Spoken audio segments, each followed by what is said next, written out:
청와대 특감반 규명을 둘러싼 공방, 해를 넘겨서 계속되고 있습니다. 먼저 지난주 국회 운영위 내용부터 좀 평가를 해보고 갈까요?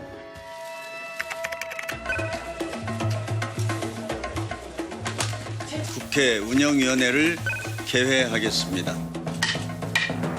단언컨대 문재인 정부의 민정수석실은 이전 정부와 다르게 민간인을 사찰하거나 블랙리스트를 만들지 않았습니다. 나중에라도 알게 됐지만 작성한 사실은 있습니까? 없습니다.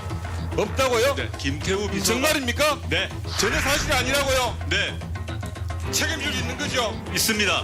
두 분 실장과 수석의 말씀을 앞뒤가 자꾸 다르고 오락가락하니까 청문회나 국정조사 할 수밖에 없는 것 아닌가 이런 말씀 드립니다. 아니 의원님 왜 그렇게까지 말씀을 하십니까? 저희가 지금 거짓말하고 있다고 지금 말씀하시는 겁니까?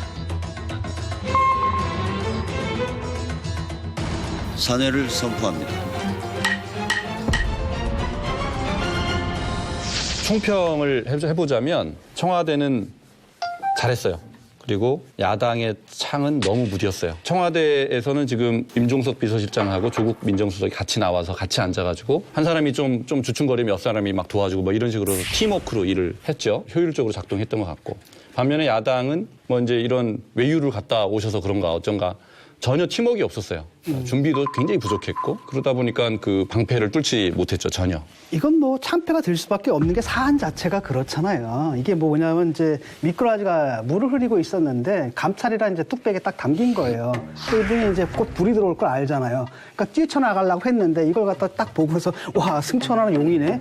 키워준 겁니다. 뱀장어만큼 키웠거든요. 결국 뚝 떨어져가지고 뭔가 다시 뚝배기로 떨어진 거예요. 그래서 결국 이제 불이 들어온 거죠. 사실 그게 뭐냐 27일에 이미 감찰 결과가 나왔거든. 이번에 그 비위 사실이라는 게 대부분 다 사실로 드러났잖아요. 그 상태에서 그 운영위를 갖다 개최한 거잖아요. 근데 제가 좀 황당했던 건 뭐냐면 그래도 공당 아니에요. 제보가 아마 굉장히 많이 들어올 겁니다. 그 다 무는 거 아니잖아요. 말고 자기들이 이제 게이트키핑을 해야 되잖아요. 얼마나 믿을 만한가, 얼마나 사실에 부합한가, 정말 이걸 가지고 우리가 뭘 할 수 있는가. 이걸 따진 다음에 물어야 되는데 그걸 그냥 물어버린 겁니다. 붕어도요. IQ 좋은 놈들은 아무 미끼 안 물거든요. 그걸 그냥 물어버린 거예요. 결국 이제 배탈이 나버린 거죠, 결국은. 저는 축구로 예를 든다면은 한국당 팀은 아주 압도적인 우세가 예상되는데 졸전 끝에 무승부로 그쳤다. 우리 유럽 프리미엄 리그에서 활동하는 사람들까지 막 다 들어오라 그래갖고 팀을 짰어요. 근데 이제 졸전 끝에 무승부라니까 실망을 안겨줄 수밖에 없었던 것이고 지금 그 민주당 팀은 축구로 얘기하면 드러눕기 축구했다 이렇게 생각해요. 침대 축구? 그렇죠. 잡아떼고 시간 끌고 갑자기 뭐 우리 조국 민정수석을 정치해야 되겠다고까지 얘기를 하는데 이거는 좀 문제라고 생각해요. 뭐 시끄럽기만 하면 뭐 저 대권 주자라는 건 이건 무슨 국민을 뭐로 하는 거예요? 뭐 드러눕기 침대 축구 플러스 또 일부 몇 명의 치밀한 수비로 잘 막았다. 그 중에 빛나는 수비수가 바로 우리 박범계 의원님. 뿜뿜 우리 박범계 의원이시죠. 아니 근데 그건 좀 나도 좀 닭살 돋더라. 조국 수석 당신은 누굽니까? 아 이건 내가 친구들 나도 좀 닭살이 좀 돋는데. 박평철 비서관 위에 누가 있습니까? 제가 있습니다. 제가 누굽니까? 네, 조국입니다. 네. 제가 누굽니까? 민정수석 조국입니다. 제가 누굽니까? 민정수석 조국입니다. 맞습니다.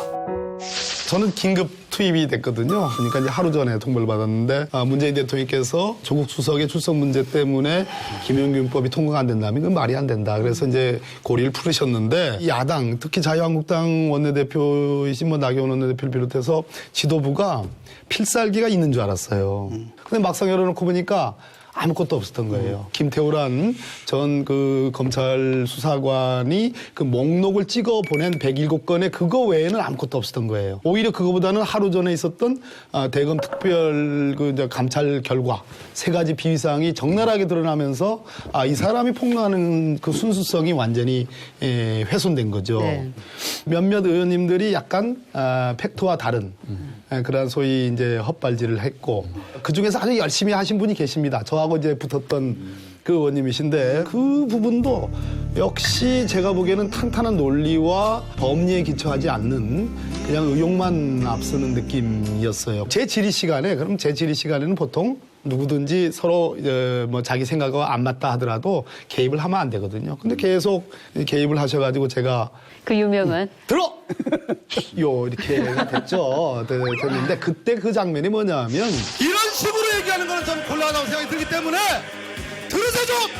들어! 요! 장이 열리면 제일 중요한 건 새로운 팩트를 하나 뭔가 그렇습니다. 예. 그 들고 나와야 됩니다. 예. 그러기 위해서 이를테면 그 제보도 받고 또 필요하면 뭐 접촉도 하고 그렇죠? 아니면 팀 플레이로서 팀을 짜서 몰아가는. 예. 그러니까 요번에 그거 잘하신 거 아닙니까? 그죠? 조국 수석하고 딱 이렇게 맞춰가면서 당신은 누굽니까? 참 좋았어요. 근데 제일 저는 좀 개인적으로 아쉬웠던 것 중에 하나는 뭐냐면 우윤근 그 주로 대사 지금 현재 러시아 대사시죠.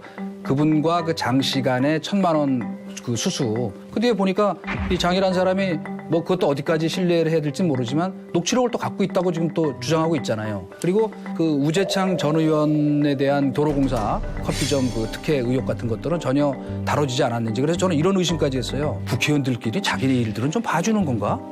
그런 생각이 다 들었어요. 왜냐하면 아예 이슈 자체가 안 됐죠. 우재창 의원 것도. 그렇기 때문에 기왕에 주어져 있는 것도 제대로 활용해서 이슈화시키지 못했다는 부분에 대해서는 좀 비판받아 마땅하다. 그러면서 감독 코치 좀 책임이 좀 있었다. 그 대법원의 판결까지 났던 그 사안 아니에요? 예. 그 뭐 그 끝난 거죠. 신떡밥 갖고 뭘 더 합니까? 아니, 그다음에 또 하나가 뭐였냐면 그렇게 볼 건 그 아니라고 블랙리스트가 이제 블랙 코미디가 돼버린 거잖아요. 블랙리스트라고 자기가 만들었다. 환경부 예. 블랙리스트. 근데 나중에 알고 보니까 그게 공공기관 그 정보 포털 사이트에 그냥 그대로 다 올라와 있는 거거든요. 그러니까 자기가 달라 그러니까 아마 공무원이 그거 조금 적어가지고 줬나 보죠. 또 아주 결정적인 장면이 뭐냐면 결승골을 넣는 장면이었거든요. 이게 자살골이에요.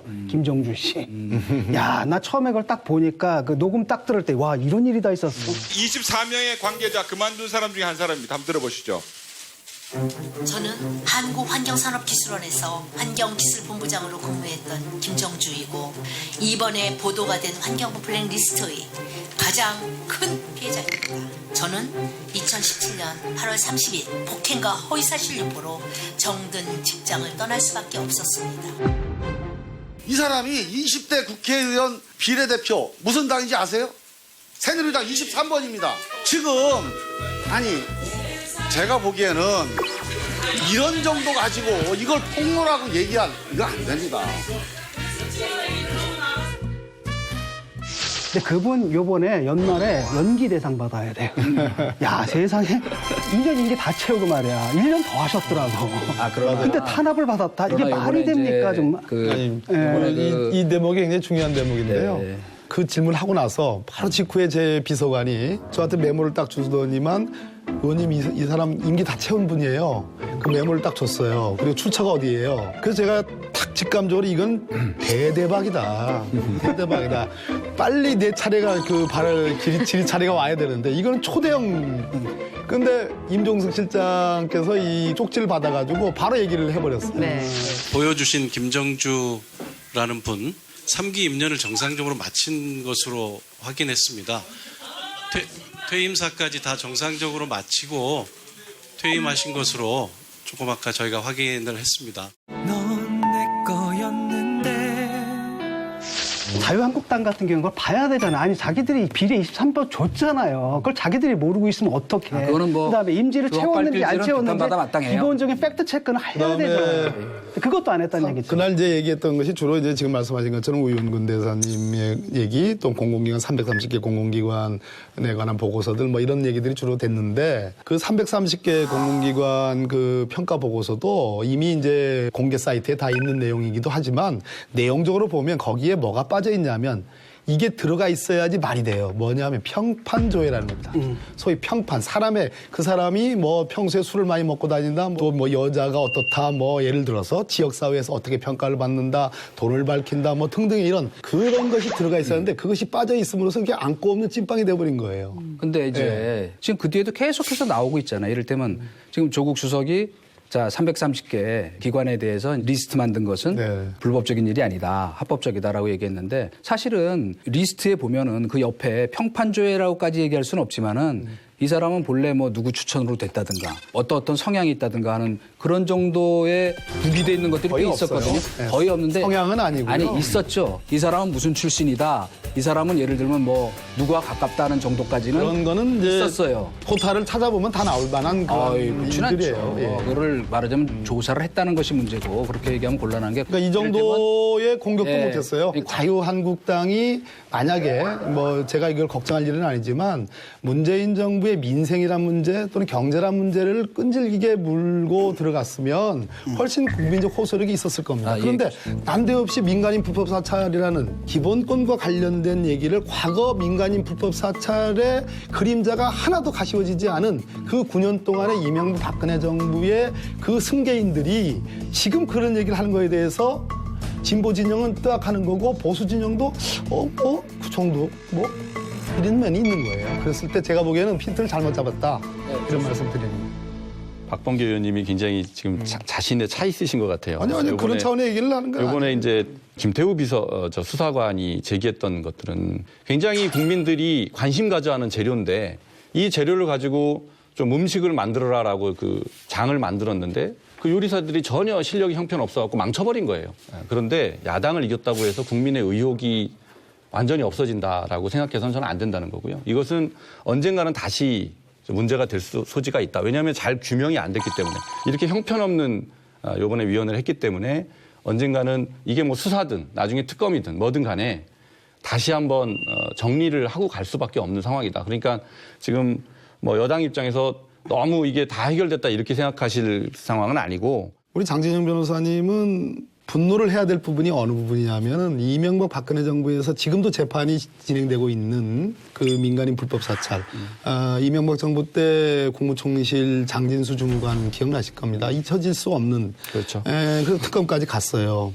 그거와 비교를 했을 때 가장 완벽한 순수 그 자체의 무결점의 국정 운영을 얘기한다 하면은 저도 뭐 할 말이 없습니다. 뭐가 에러가 있을 수도 있겠습니다만은 지난 보수 정부에서 이명박 박근혜 정부에서 있었던 일상적인 민간인 불법 사찰이 있었고 그것은 최정점 권력의 최정점이 대통령부터 시작해가지고 비서실장 그리고 민정수석 비서관 그리고 그 밑에 모든 기관들 총동원하다시피 했던 국정원 그것과 비교해서 이 사태가 청와대 특감만 불과 9명 청와대 특감 반원들이 했던 일들이 각 레벨 단계로 뭐 제가 누누이 말씀드렸죠. 비서관, 수석, 비서실장, 대통령까지 이루어지는 그거와 무관하게 이루어졌던 그러나 그 속에서 김태우란 사람이 어떻게 뭘 했는지는 저도 모르겠습니다. 저도 모르겠습니다만은 그것이 적어도 권력의 차원에서 그런 측면이 아니라는 그런 상대적인 비교는 인정을 해주고 그래서 이것을 그런 속에서 이것을 봐야